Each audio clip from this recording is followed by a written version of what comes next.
वसुदेवसुतं देवं कंसचाणूरमर्दनं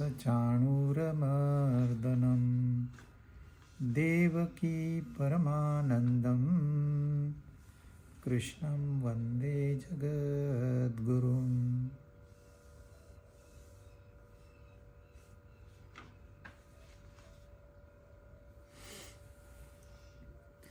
अध्याय 18, 12 श्लोक हमने किए थे।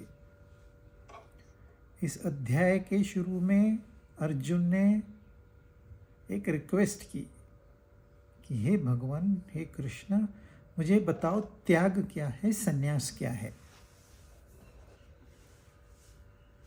ये दोनों ही एक ही प्रक्रिया के दो अंग है। ये उन्नति के मार्ग में आने वाले दो स्टेशन है।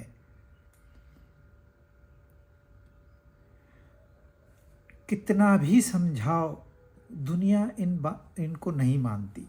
त्याग और संन्यास को दुनिया नहीं मानती। वो कहते हैं हम त्याग करेंगे तो फिर इतनी मेहनत हमने क्यों की। इसलिए उन्होंने त्याग क्या है पहले स्पष्ट रूप से बताया।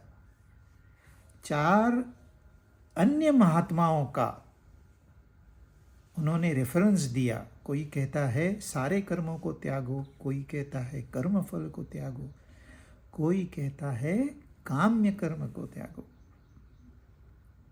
फिर उन्होंने अपनी तरफ से कहा क्या त्यागना योग्य है, क्या नहीं त्यागना योग्य है। दान तप त्याग नहीं करना चाहिए, वो कर्म करते रहने चाहिए। फिर उन्होंने कहा मिश्रित फल मिलता है, किसी भी कर्म का फल मिश्रित होता है। जो हमको चाहिए अनुकूल वो फल मिलता है, जो हमको चाहिए उसके विरुद्ध प्रतिकूल फल मिलता है और मिश्रित फल मिलता है। जब अनुकूल फल मिलता है तो हम खुशी से नाचते हैं, जब प्रतिकूल फल मिलता है तो डिजेक्ट हो जाते हैं, डिप्रेस हो जाते हैं। मिश्रित होता है तो कंफ्यूज हो जाते, करना क्या है। वो कहते हैं भाई इस फल को तुम रखते ही क्यों हो अपने साथ, इसको छोड़ दो। यदि आपने फल को छोड़ दिया तो आप त्यागी बन गए। आपने घरदार छोड़ा है कि नहीं छोड़ा है ये दुय्यम है। आपने धन को छोड़ त्याग दिया कि नहीं त्याग दिया ये दुय्यम है। इससे आपका त्याग नहीं डिसाइड किया जाएगा। त्यागी वही है जिसने कर्म तो सारे किए लेकिन फल की एक भी इच्छा नहीं रखी मन में। कहने को फल त्याग कहते हैं, पर फल का त्याग नहीं होता है कभी भी। फल की इच्छा का त्याग, भाई क्यों कर रहा है तू, इतनी मेहनत क्यों कर रहा है, मुझे ये मिलेगा, मुझे वो मिलेगा, मैं स्वर्ग में जा लूंगा, मुझे 72 हूरें मिलेंगी। नहीं मिलेगी।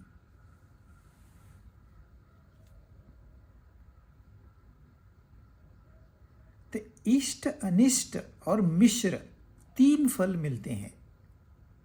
इतना ही नहीं, कोई फल तुरंत मिलता है, कोई कुछ समय बाद मिलता है, कोई पता नहीं इसके लिए कई जन्म लग जाए, पर मिलेगा, आएगा जरूर। क्योंकि जब हमने कर्म किया तो फल तैयार हुआ।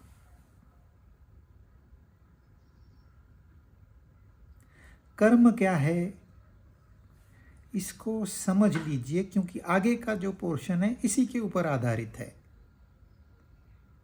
एक प्रकृति है, एक पुरुष है। पुरुष अपरिवर्तनशील है, प्रकृति परिवर्तनशील है। परिवर्तन के बगैर प्रकृति नहीं रह सकती। तो जब प्रकृति में पल पल परिवर्तन हो रहा है तो क्रियाएं हो रही है, चल रहा है, आपके बाल बढ़ रहे हैं, प्रकृति है। आपने जो भोजन किया है वह पच रहा है, उसका खून बन रहा है, रस बनता है, रक्त बनता है, मज्जा, अस्थि, वीर्य, क्या क्या नहीं बनता, उससे बन रहा है। कौन कर रहा है ये सब? आप ही कर रहे हो। परंतु क्या आपको कभी इसकी सजा मिली? बाल बढ़ा दिए, नहीं बढ़ने चाहिए तेरे बाबा, बढ़ गए, अब सजा दो। या कभी आपने सुख दुख का अनुभव किया है?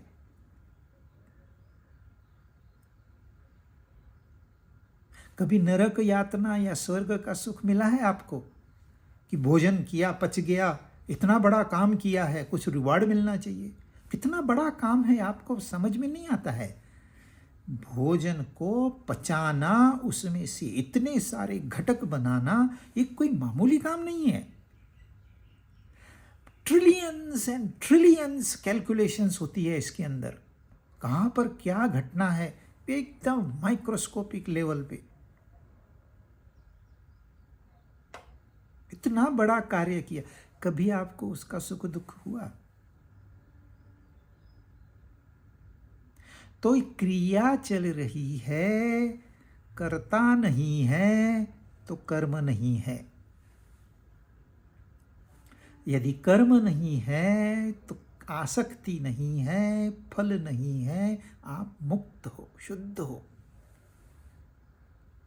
समस्या कहाँ आती है? मैंने किया, मैं कर रहा हूं, मुझे करना है, मुझे ये चाहिए, मुझे वो चाहिए। एक कर्ता आपने बना दिया खामखा, कोई जरूरत नहीं थी उसकी। और जब कर्ता उस क्रिया के साथ अपना संबंध बनाता है तो फिर वह क्रिया कर्म हो जाती है। और कर्म आपको सुख और दुख देंगे ही देंगे, नो एस्केप। पुरुष भिन्न था, पुरुष अपरिवर्तनशील था, खामखा प्रकृति के कार्य में टांग डाल दी उसने और टूट गई।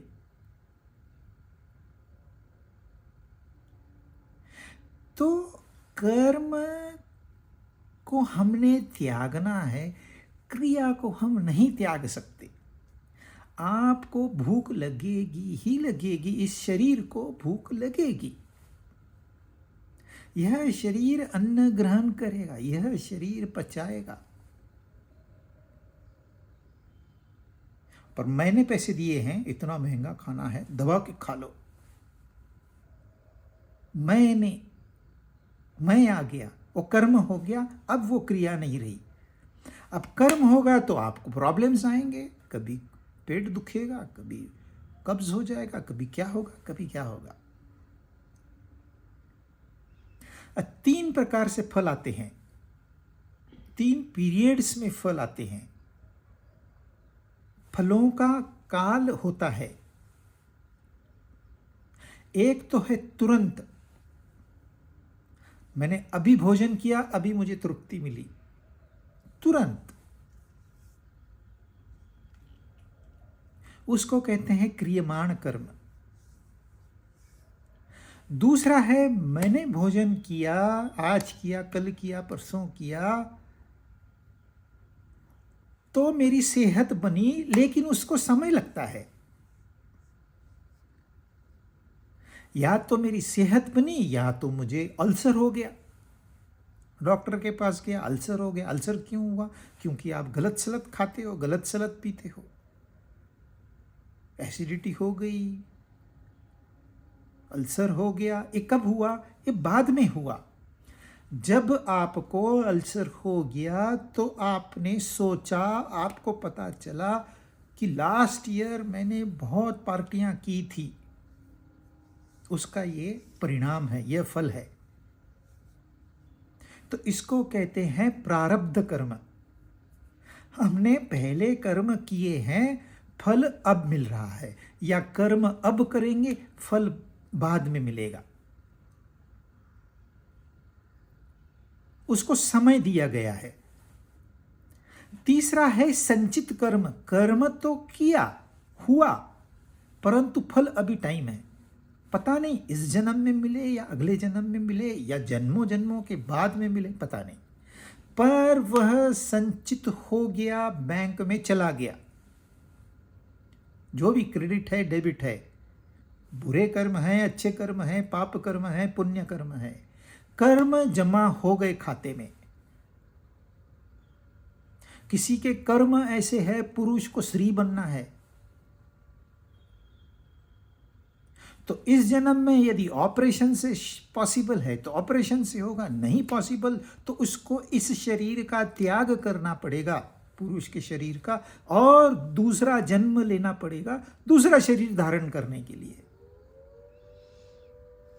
इस जन्म में, एक जन्म में कर्म किए, उसका फल दूसरे जन्म में मिल गया।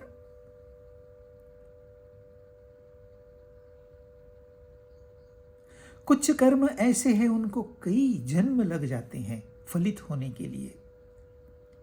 तो स्टॉक में पड़े हैं, कर्म आपके हैं, आज नहीं तो कल वो फल के रूप में प्रकट होंगे। और कर्म ऐसे नहीं है कि हाथ से किया हुआ, पैर से किया हुआ या कर्मेंद्रियों से किया हुआ कर्म ही कर्म है, नहीं। आप मन में सोचते हो, फिर सोच पॉजिटिव हो या निगेटिव हो, कर्म हो गया। एक इंसान दिन भर एक ही जगह बैठा है, सबको लगेगा ये कुछ नहीं कर रहा, लेकिन उसके दिमाग में कुछ चल रहा है, कुछ योजना वो बना रहा है, कर्म हो गया। अब उस योजना के अनुसार उसका शरीर कार्य करेगा। यदि शरीर कार्य इस जन्म में नहीं कर पाता किसी वजह से, तो उसको अगले जन्म में यह कार्य पूरा करना होगा। यानी कि इस कार्य को करने के लिए उसको फिर जन्म लेना होगा। फिर जन्म लिया तो फिर मृत्यु, फिर यातनाएं। इस तरह से इस चक्र में वो फंस जाता है। तो इसलिए वो कहते हैं भाई, अब भी फल हो, प्रारब्ध फल हो, संचित फल हो, फल चाहिए ही क्यों, इसको निकाल दो, अपने डिक्शनरी से यह शब्द ही हटा दो, आप त्यागी हो गए।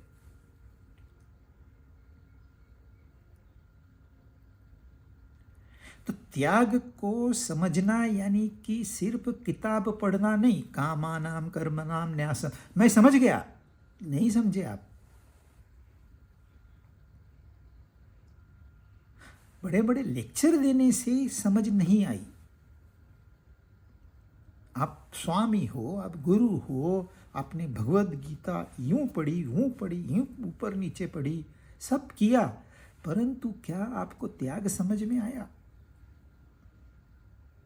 यदि समझ में आया तो आपको किसी पढ़ाई की जरूरत नहीं है। अदरवाइज पढ़ते रहो। इसलिए उन्होंने क्या किया है, अलग अलग पहलुओं से उस बात को समझाया है। जो अब तक समझाया वह कर्म योग के दायरे में आता है, और जो इसके आगे समझा रहे हैं वो सांख्य योग के दायरे में आते हैं। जो सन्यासी होता है वो सांख्य योग का आधार लेता है, उस सांख्य योग को साधन बनाता है। जो योगी होता है वो कर्म योग का सहारा लेता है और त्यागी बनता है। तो त्यागी होने के बाद फिर वो सन्यासी बनता है, फिर वो ज्ञानी बनता है। इस तरह से मार्गक्रमण करते रहते हैं। तो अभी इसी बात को फिर एक बार हम समझेंगे सांख्य योग से। 13वां श्लोक। पंचैतानि महाबाहो कारणानि निमोध मे, सांख्ये कृतान्ते प्रोक्तानि सिद्धये सर्वकर्मणाम। हे महाबाहो अर्जुन, कृतांते यानी कि कर्म का अंत करने वाले। कर्म का अंत ध्यान में रखिए, क्रिया का अंत नहीं है। निष्क्रियता कर्म का अंत नहीं है। कर्म में मैं होता है, स्वार्थ होता है, स्वार्थ रहित क्रिया वो कर्म के दायरे से बाहर है, और स्वार्थ के दायरे में क्रिया उसको कर्म कहते हैं, उसको फल मिलता है, उसको पाप पुण्य कहते हैं। तो यहाँ कृतांत के लिए सांख्य सिद्धांत में संपूर्ण कर्मों की सिद्धि के लिए 5 कारण है। जो कर्म घट रहा है, यह कर्म कैसे घट रहा है, क्या कारण है भाई इसका? इसके 5 कारण हैं, एक कारण नहीं, 5 कारण है। अभी इनको तू मुझसे समझ। भगवान क्या कर रहे हैं, इनको तू मुझसे समझ। पहले उन्होंने क्या आता है, तो श्रुणु माम, मुझसे तू सुन। पहले उन्होंने ऐसे कहा, जो मैं बताने जा रहा हूं तू उसको सुन। अब क्या कह रहे हैं, अब समझ। वहां पर कर्म योग था, यहां पर ज्ञान योग है। तो ज्ञान योग में आपकी समझ जागृत होनी चाहिए। समझोगे नहीं, खाली रट्टा मार के एग्जाम पास नहीं करनी है। वो एग्जाम को छोड़िए, कौन एग्जाम लेता है? वो खुद अज्ञानी है, एग्जाम लेता है। तो दुनिया क्या कहती है उसको छोड़ दो। सत्य क्या है यह जानना है। इसके लिए वो कह रहे हैं तू समझ, निबोध में, श्रुणु में नहीं कहा, निबोध में। हे अर्जुन, सांख्य योग की दृष्टि से इन कर्मों का कैसे नाश हो, यानी कि जो क्रियमाण कर्म है, जो हमको हमारे कर्मों की वजह से आज भुगतना पड़ रहा है, जिसको हम प्रारब्ध कहते हैं। मैं सेहतमंद हूँ, मैं गरीब हूँ, मैं अच्छा हूँ, मैं बुरा हूँ, ये सब प्रारब्ध कर्म है। हमने पहले अपनी जिंदगी के बारे में लिख दिया है कि मैं ऐसे ऐसे जीने वाला हूँ।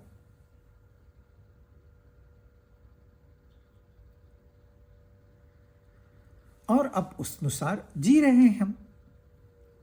तो अब ये कर्मों की सिद्धि मतलब मुझे इनसे छुटकारा चाहिए यार, ये कब तक चलता रहेगा? कितनी झंझट। कर्म करो, फिर प्रारब्ध फल करो, फिर संचित में है ही, तो टेंशन ही टेंशन है। मतलब कितने जन्म ये चलने वाला है सुख दुख का चक्कर, जन्म मृत्यु का चक्कर। जन्म मृत्यु का चक्कर होता है डर। तो हर बार आप मृत्यु से डर रहे हो, क्यों डरने का? हम डरने के लिए आए यहां पर, मुझे इससे छुटकारा चाहिए। तो पहले ये कर्म होते कैसे हैं ये समझ लो। हे अर्जुन, ये कर्म होता क्या है ये समझ लो। तो इसके 5 घटक है। कौन से 5 घटक है ये अब आगे का श्लोक बताएगा।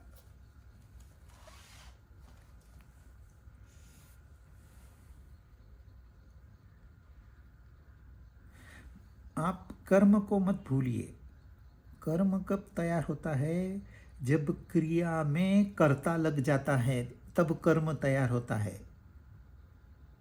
नदी बह रही है, ये क्रिया है। कोई कह दे मैं नदी को बहा रहा हूं, मेरी वजह से नदी बह रही है, तो वो कर्म कहलाएगा। यदि कोई ये क्लेम नहीं करता है तो वो क्रिया मात्र है। यदि भगवान स्वयं कह दें अरे मैं इन पेड़ों में फल लगाता हूं, मैं बादल लाता हूं, मैं बारिश करवाता हूं, तो भगवान में और अपने कोई अंतर नहीं है। पर वो कभी नहीं कहते। उनके दायरे में कोई करता है ही नहीं। अच्छा, उनकी बगैर कुछ पत्ता भी नहीं हिल सकता। जिसकी बगैर एक पत्ता नहीं हिल सकता, वो कभी क्लेम नहीं करता कि ये मैंने किया, मुझे क्रेडिट दो। लोग क्रेडिट चोरी करते, काम कोई करता है, क्रेडिट कोई चुरा लेता है। और यहां कोई है इतना सारा सृष्टि की रचना करके भी कुछ नहीं, वो नहीं कहता मैंने काम किया। तो कर्म को अभी भूलना नहीं। क्रिया हो रही है, अन्न पच रहा है, मैं नहीं पचा रहा। बाल बढ़ रहे हैं, मैं नहीं बढ़ा रहा। घर में खाना पक रहा है, मैं नहीं पका रहा। ये मैं को कचरे के टोपली में डाल दो। तो कौन से ये 5 इसमें हेतु है कर्म में? अधिष्ठानम तथा कर्ता, करणम च पृथक विधम, विविधाश्च पृथक चेष्टा, दैवम चैवात्र पंचमम।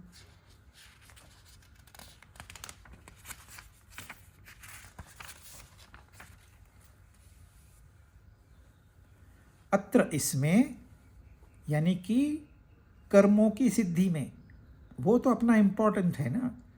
जो हम कर्म करते हैं उससे हमको कोई पाप नहीं चाहिए, कोई पुण्य नहीं चाहिए।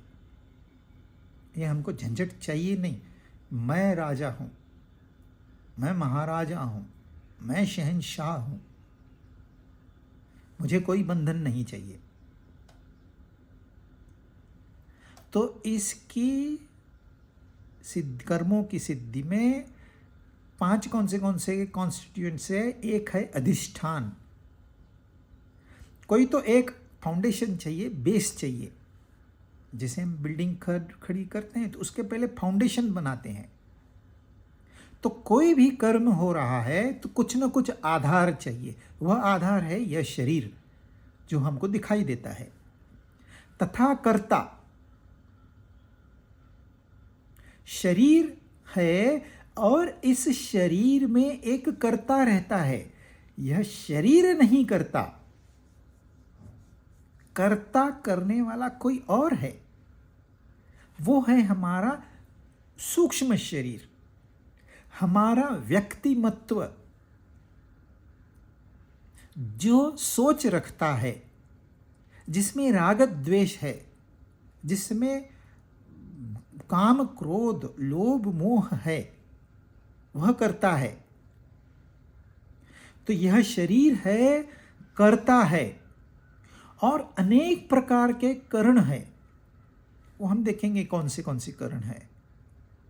और फिर अलग अलग चेष्टाएं। ये जो करण है, सिर्फ करण लेके क्या, अपने स्क्रू ड्राइवर है, करण है, उपकरण है, पर उसको रोटेट करना होता है ना लगा के। तो वो हो गई चेष्टा, अलग अलग चेष्टाएं होती है। और 5वां कारण है दैव। तो ये कर्म में 5 कारण है। यह शरीर, कर्ता, करण। आप उपकरण जानते हो, ये करणों के जो उप है वो उपकरण है, तो करण है। और ये करणों की चेष्टाएं हैं। और 5वां है दैव। बहुत कठिन नहीं है समझने में, बहुत आसान है। यह शरीर नहीं होगा तो इसमें जो बैठा है वो कर्म कैसे करेगा?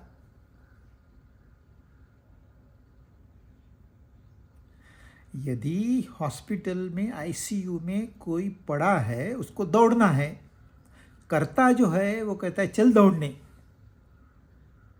अरे दौड़ने जैसा शरीर नहीं है ना। लेकिन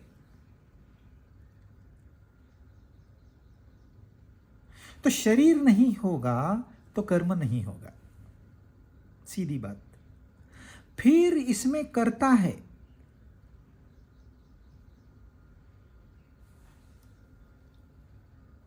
हमारे शरीर में, या हम यूं कहें, सच्चाई तो ये है, यह शरीर अपने मन में स्थित है। यह मन बुद्धि में स्थित है और ये सारे आत्मा में स्थित है। आत्मा कर्ता नहीं होता, कोई भी उसको चेंज एप्लीकेबल नहीं है। तो रह गई मन बुद्धि, सूक्ष्म शरीर, और भी एक होता है कारण शरीर। तो वह, यह भी शरीर है, वह भी शरीर है।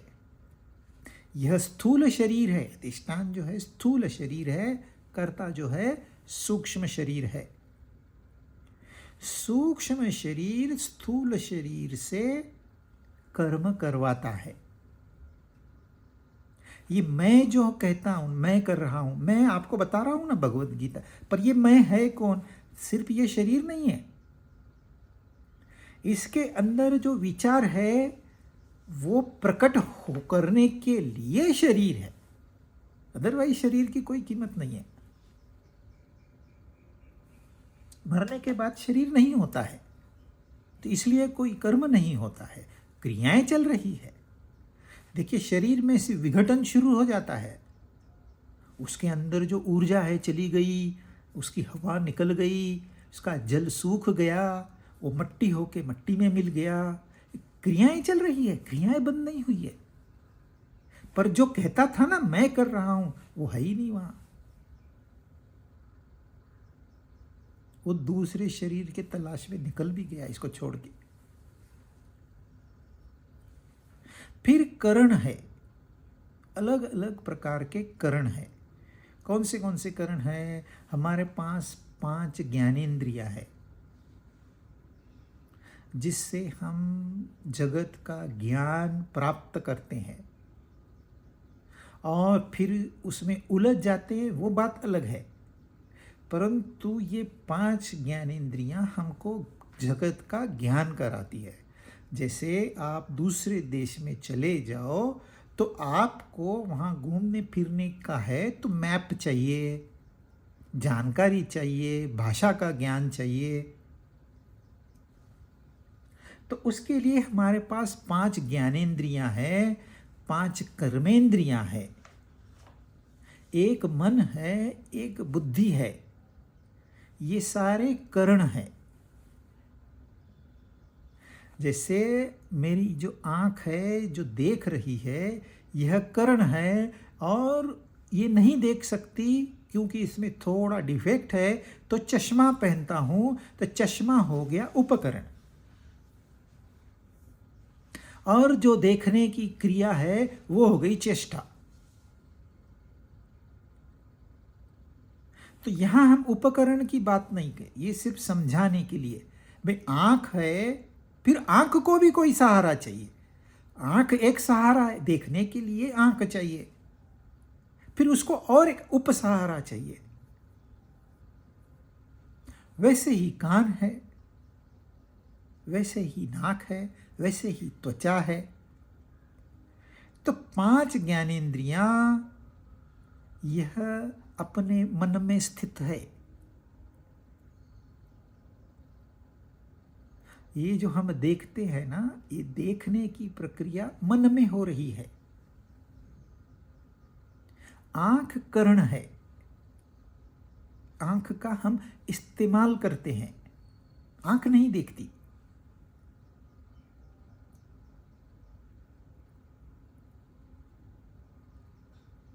अभी सारे इंद्रियों का कार्य अलग अलग है, उसमें कोई कंफ्यूजन नहीं है।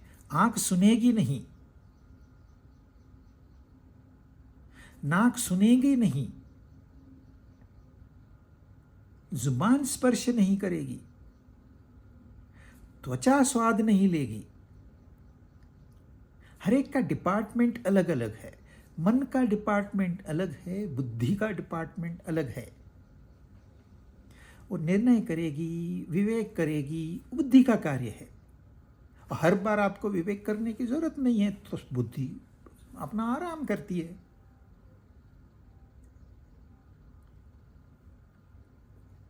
और पांचवा है दैव। ये दैव क्या है? दैव है हमारे जो चित्त है हमारा, उस चित्त में संस्कार जो पहले से हमको प्राप्त हुए वो दर्ज है, वो वहाँ रखे हुए हैं। मैंने किसी के साथ 2 साल पहले मुलाकात की। एक दोस्त ने दूसरे दोस्त से पहचान कर गया, 2 मिनट की पहचान थी, वो अपने रास्ते चला गया, मैं अपने रास्ते चला गया। 2 साल पहले हुआ था, आज वो फिर मिला मुझे। 2 साल पहले 2 मिनट के लिए मिला था, आज फिर मिला। अरे हाय, कैसे हो? कैसे हाय? हाय कैसे बना? ये कम्युनिकेशन क्यों किया मैंने? क्योंकि मेरे चित्त में उसकी तस्वीर थी, वह तस्वीर उभर के आई। अरे हाँ, ये और ये एक ही है।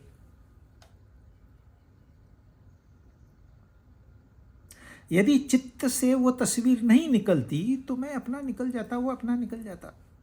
वो तस्वीर, जैसे हम सेल्फी लेते हैं तो हमारे मोबाइल के मेमोरी में वो तस्वीर बैठ गई, वैसे ही हम दुनिया भर की बातें सुनते हैं, देखते हैं, तो वो चित्त में, हमें पता नहीं, वो तस्वीर वहां बैठी है, हमें पता नहीं।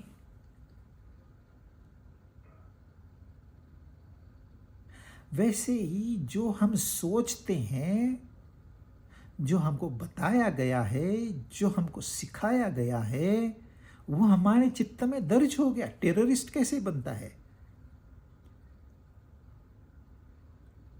इसको ब्रेन वॉशिंग किया जाता है। उसके चित्त में अनेक बातें 72 उरे तो पहले बिठाई जाती है।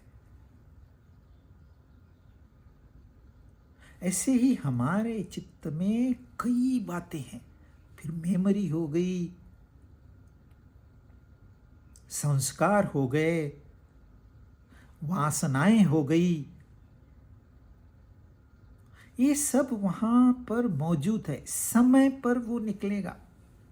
देखिए, वो नहीं मिलता तो मैं नहीं हाय करता उसको।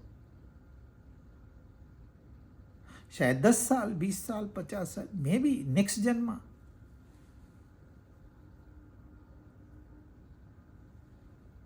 बहुत लोग तो, अरे मैं तुझसे कभी मिला हूं, कभी मिला ही नहीं है तू, फिर भी कहते हैं मैं तुझसे कभी मिला हूं, क्योंकि चित्त में कुछ तो मौजूद है। तो वो है हमारे संस्कार, उसको कहते हैं दैव।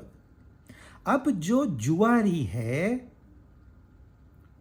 बेचारा डिप्रेस्ड कंडीशन में बैठा है, हार गया है, वो आप दया आ गई, ये ले 10,000 रुपये, जरा अपना ठीक ठाक कर, घर वगैरह अपने आप को ठीक कर। उसके मन में पहला विचार आएगा, कैसीनो चलते हैं, घर बाद में देखेंगे। क्यों? उसका दैव वैसा है।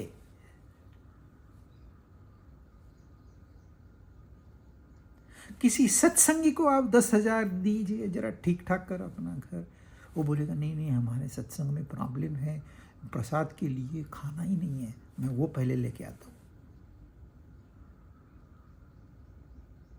क्योंकि उसका दैव वैसा है। तो कंफ्यूजन नहीं किए, दैव मतलब देव नहीं है। देव नहीं कुछ करता, कर्म में देव की भागीदारी नहीं है, ध्यान में रखना। दैव की भागीदारी है। तो ये 5 घटक है कर्म के: शरीर, कर्ता, करण, चेष्टाएं, कर्णों की चेष्टाएं, और दैव। शरीर वांग मनो भीः यत्कर्म प्रारभते नरः न्यायं वा विपरीतं वा पंचैते तस्य हेतवः। नर नर यानी कि हम मनुष्य लोग, नर नारी दोनों आ गए। शरीर, वाणी और मन के द्वारा शास्त्र विहित अथवा शास्त्र विरुद्ध जो कुछ भी कर्म आरंभ करता है, उसके ये जो पहले बताए पांचों हेतु होते हैं। पहले क्या कहा उन्होंने कि ये 5 कारण है। फिर क्या कहते हैं, कर्म कोई भी हो, विपरीत हो या न्याय हो, ये पांचों ही कारण है, ये 5 होते ही हैं। दूसरी बार कहा, क्यों कहा वो हमको आगे पता चलेगा। मनुष्य यानी कि शरीर, मनुष्य यानी कि कर्ता, और शरीर, वाणी और मन,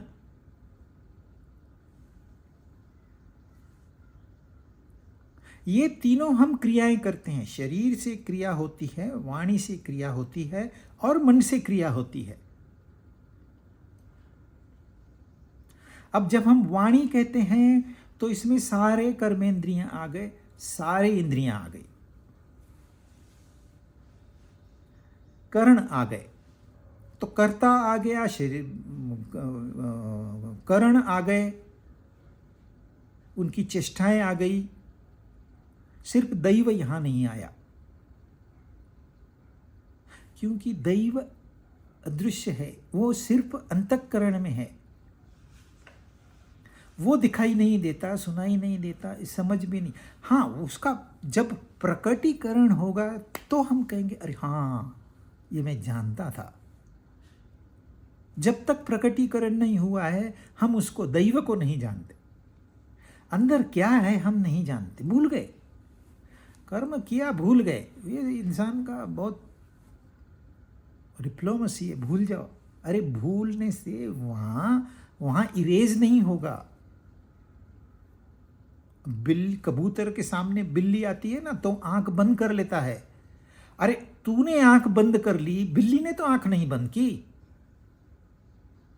उसको, बिल्ली को तो तू स्पष्ट स्पष्ट दिखाई दे रहा है। वैसे ही हम क्या करते हैं, कर्म करते हैं, आंख बंद कर लेते हैं। अरे लेकिन वहां बिल्ली तो बैठी है ना, छूटोगे नहीं उसके पंजे से, ये ध्यान में रखना। आप भले एक्टिंग करो, मैंने नहीं किया, मैंने नहीं किया, एक्टिंग करो, बहुत बड़े एक्टर बनो, छूटोगे नहीं। तो कर्म चाहे शास्त्र विहित हो, धर्म के आधार पर आप कर्म किए, जैसे धर्मराज युधिष्ठिर के कर्म सारे शास्त्र न्याय्य थे, और दुर्योधन के शास्त्र विरुद्ध थे, परंतु थे तो दोनों कर्म ही, दोनों में मैं मौजूद था। ध्यान में रखना। हम तो बड़े अच्छे हैं बाबा, ये भी नहीं करते, वो भी नहीं करते, ये भी नहीं खाते, वो भी नहीं पीते। है आप, मैं तो है ना, मैं नहीं करता। मैं को आपने हम बना दिया, तो क्या वो मैं छुप गया? बहुत लोग मैं का इस्तेमाल नहीं करते, लेकिन तू का इस्तेमाल करते हैं। तुझे दिमाग नहीं है, तुझे समझ में नहीं आती है, तू गलत काम करता है, तुझे ज्ञान नहीं है। वहां मैं बैठा ही, आप भले मैं का इस्तेमाल मत करो, आप कोई भी चालाकी करो, पकड़े तो जाओगे। इसलिए सीधा अर्जुन की तरह सीधा सरल, नो होकस पोकस, कोई चालाकी नहीं, स्ट्रेट फॉरवर्ड। तो कर्म चाहे शास्त्र विहित हो, चाहे शास्त्र विधि हो, ये 5 हेतु है। मतलब पहले उन्होंने क्या कहा, 5 मैं बता रहा हूं, तू उसको समझ। फिर कहते हैं ये 5 है, फिर कहते हैं ये ही 5 है। इतना कहने के बाद भी हम इन पांचों को भूल जाएंगे।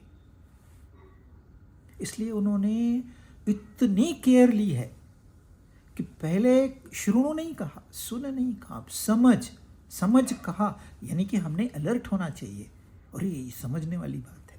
फिर कहा ये 5 करण है। फिर कहते हैं कर्म कोई भी हो, ये 5 ही हेतु है। फिर भी हम गलती करेंगे। कौन सी गलती करेंगे?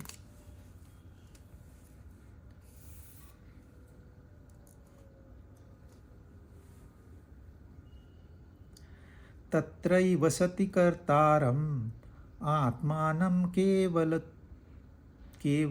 तु यः पश्यत्यकृतबुद्धित्वान् न स पश्यति दुर्मतिः। परंतु ऐसे 5 हेतुओं के होने पर भी जो उस कर्मों के विषय में केवल आत्मा को करता देखता है, वह दुष्ट बुद्धि वाला, दुर्मति, ठीक नहीं देखता,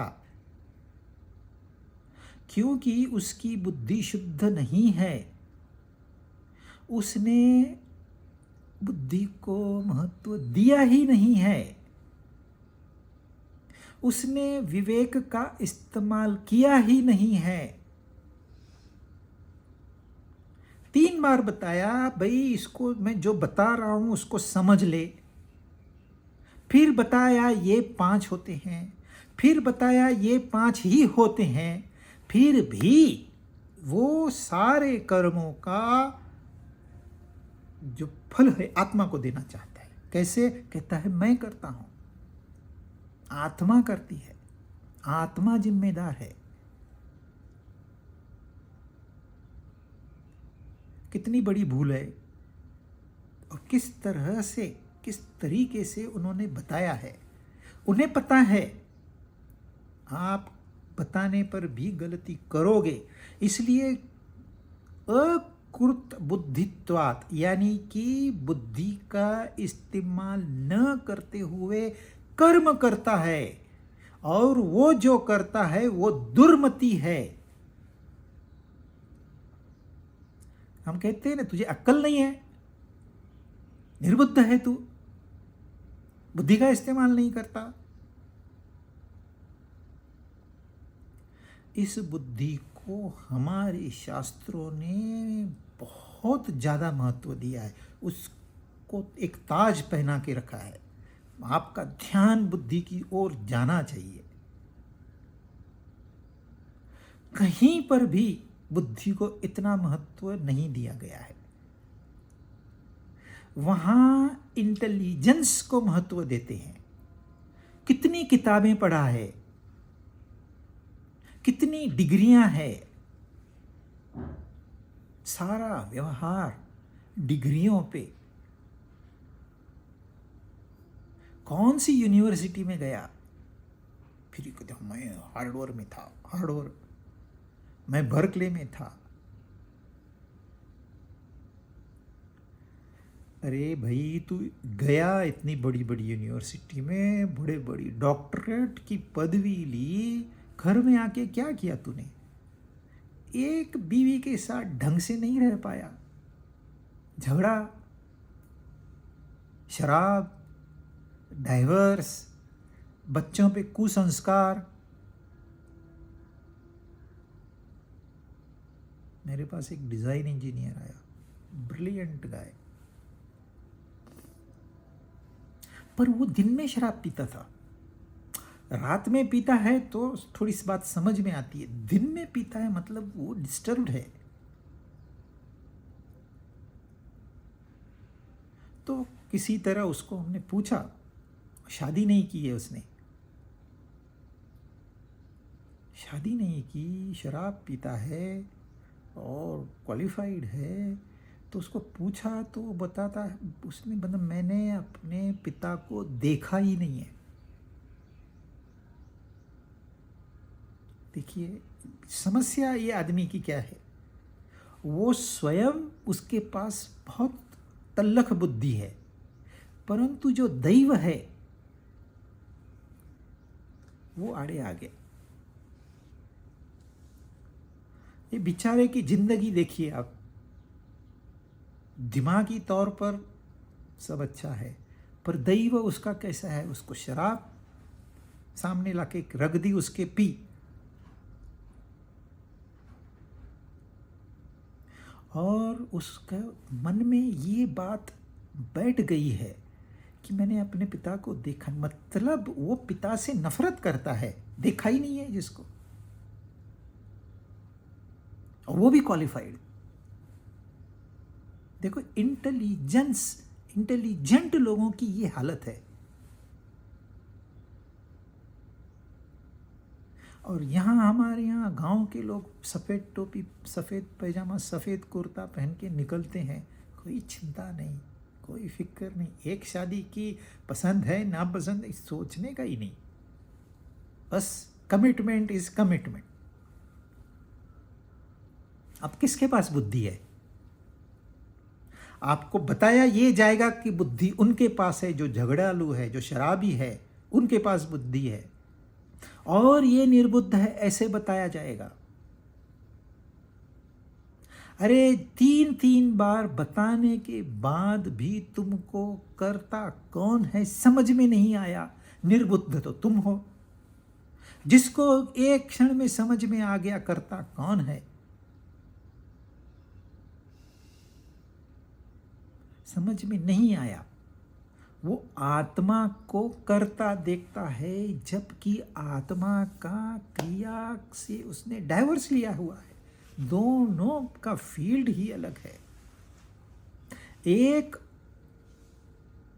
अक्रिय है, परंतु उसके प्रेजेंस में सारी क्रियाएं होती है। दूसरा क्रियाशील है, परंतु वो आत्मा को कर्ता मानता है। पहले तो कर्म क्रिया होते रहेगी, कोई दिक्कत नहीं, कभी कोई समस्या नहीं आएगी। फिर उसको हमने कर्म बनाया अपने अहंकार से, और फिर इस कर्म का इल्जाम हम अपनी आत्मा पर रखते हैं। अरे उसको तो न क्रिया थी न करता था, वहां कोई था ही नहीं।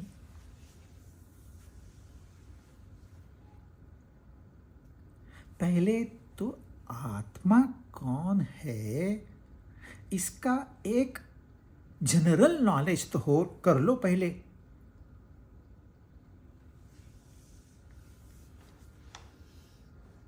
नहीं तो निर्बुद्ध कहलाओगे।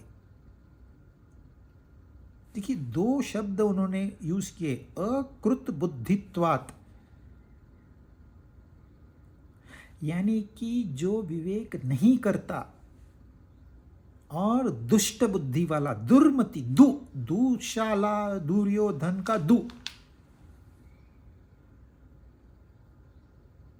मतलब बुद्धि का इस्तेमाल करता है कभी जब कोई गलत काम हो।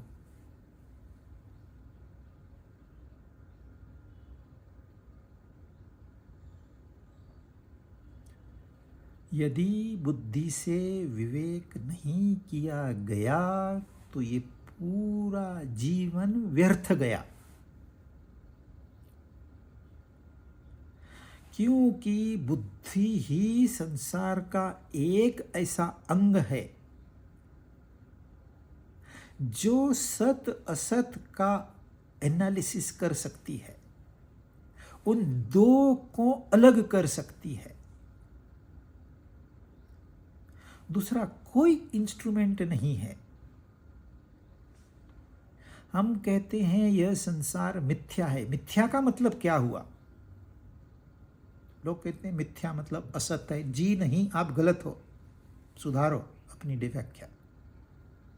असत होता है जो न था न है न रहेगा। मिथ्या नहीं है। मिथ्या में तो है, मैं हूं, आप है, ये टेबल है, ये फोन है। ये पहले नहीं थे, बाद में नहीं रहेंगे, पर अब तो है ना, तो असत नहीं है ये, पर सत भी नहीं है क्योंकि ये नाशवान है। तो फिर क्या है?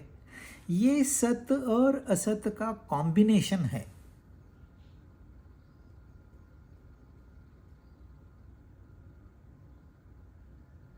सत्य वो होता है जो पहले भी था, अब भी है, आगे भी रहेगा। असत वो है जो पहले नहीं था, अब नहीं है, बाद में भी नहीं रहेगा। और मिथ्या वो है जो अब है, पहले नहीं थी और आगे भी नहीं रहेगी। आप सपने में जब होते हो तो सपना होता है, वो नया विश्व होता है, भले 2 मिनट के लिए। बाद में आप कहते कुछ था ही नहीं, कुछ था नहीं, कुछ भी नहीं था। नहीं नहीं, था ना, लेकिन सपना था, मिथ्या थी, उसको छोड़ दो।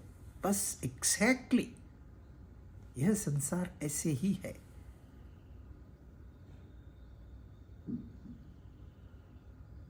छोड़ दो, बस इतना ही सीखना है। यही विवेक है और कोई विवेक नहीं है। जैसे सपना था, क्या उसमें ज़्यादा इम्पोर्टेंट? वैसे ही संसार था, क्या उसमें इतना इम्पोर्टेंट है?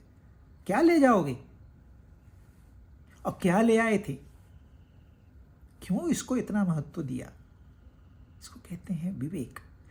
तो विवेक मिथ्या में 2 होते हैं, सत असत, और विवेक में सत असत को अलग करते हैं, पृथक्करण करते हैं, एनालिसिस करते हैं। एक तो होता है आहार विवेक, आपके सामने थाली तो भर के ला कर रख दी, लेकिन क्या खाना है क्या नहीं खाना, कितना खाना है, इसका आप विवेक करोगे कि नहीं करोगे? थाली थोड़ी खा जाओगे, कटोरी थोड़ी खा जाओगे, इतना तो विवेक करते हो ना।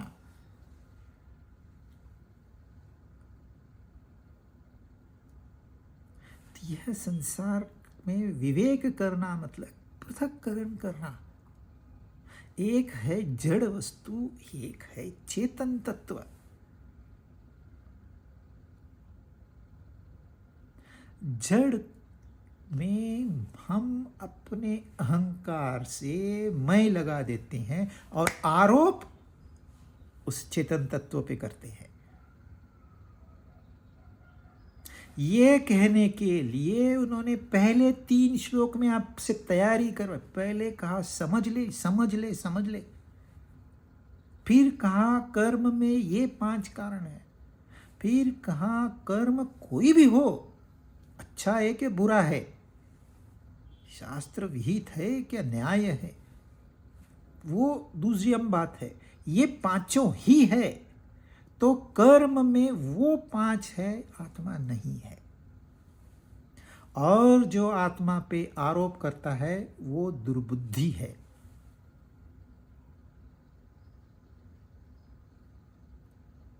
अपना दिमाग, अपनी अकल कहीं छोड़ के आया है, यूज नहीं करता। ये बहुत महत्वपूर्ण संदेश है, क्योंकि सारा संसार इसमें फंसा हुआ है। बुद्धि का इस्तेमाल ही नहीं करना। अरे क्यों सोचना, छोड़ देना। जैसे दिन आया निकालो ना, तो अरे टीवी लगाओ, गाने लगाओ, चलो घूम के आते हैं, चलो शॉपिंग चलते हैं। ये सब बुरा नहीं है। टीवी फेंक नहीं देना, शॉपिंग बंद नहीं करना। लोग या तो ये एक्सट्रीम में जाएंगे या उस एक्सट्रीम में जाएंगे। विवेक करिए, तो आपको चाहिए कोई वस्तु, जाके शॉपिंग करके आइए, इसमें डिफिकल्ट क्या है? पर शॉपिंग मतलब ऐसे वैसे थोड़ी ना होगी। पैसे चाहिए, गाड़ी चाहिए, ड्राइवर चाहिए, समय चाहिए, कोई तो साथ में चाहिए। फिर जा रहे हैं बताएंगे, फिर आ गए बताएंगे, फिर क्या लाया बताएंगे। बड़ा प्रोग्राम है। और कहते हैं ये सब आत्मा की वजह से हुआ। कर्म में वो 5 है। कौन से? शरीर है, इसमें जो बैठा करता है, इसके पास जो करण है वो सारे करण, फिर चाहे कर्मेंद्रियां हो, ज्ञानेंद्रियां हो, मन हो, बुद्धि हो, फिर उनकी चेष्टाएं और दैव, ये कर्म में कारण है। इनकी वजह से क्रिया को कर्म हो गया। यदि मुझे चाहिए 2 टी-शर्ट चाहिए, मैं गया टी-शर्ट लेके आया, तो यह कर्म नहीं हुआ, यह क्रिया हुई। क्रिया है और क्रिया चलती ही रहेगी, वो बंद नहीं होने वाली। आप बंद करने की कोशिश करोगे तो आप कर्म में फंस जाओगे, क्योंकि कर्म में क्रिया से नहीं फंसता इंसान, मैं से फंसता है। तो दोषी मैं है, क्रिया नहीं। यह संसार दोषी नहीं है, ये मैं है दोषी है। और फिर यह दोष हम आत्मा के ऊपर आरोपित करते हैं, जो कि इसमें है ही नहीं। इसको कहते हैं दुर्मति। मति, हम कहते हैं ना ये मेरा मत है। कृष्ण ने भी कहा ये मेरा मत है। मत कहां से आया? ये मति से आया। मेरे बुद्धि के अनुसार ये ऐसे है। अगर आप सचमुच में बुद्धिमान हैं तो आप जो कह रहे हैं वो सत्य है। आप में विवेकशीलता है। आप कार्य करने से पहले सोचते हैं। आपको कर्म फल का ज्ञान है। आपने कर्म फल का त्याग किया है। तो आप कहीं भी चाहिए, कुछ भी करिए, नो रिस्ट्रिक्शन।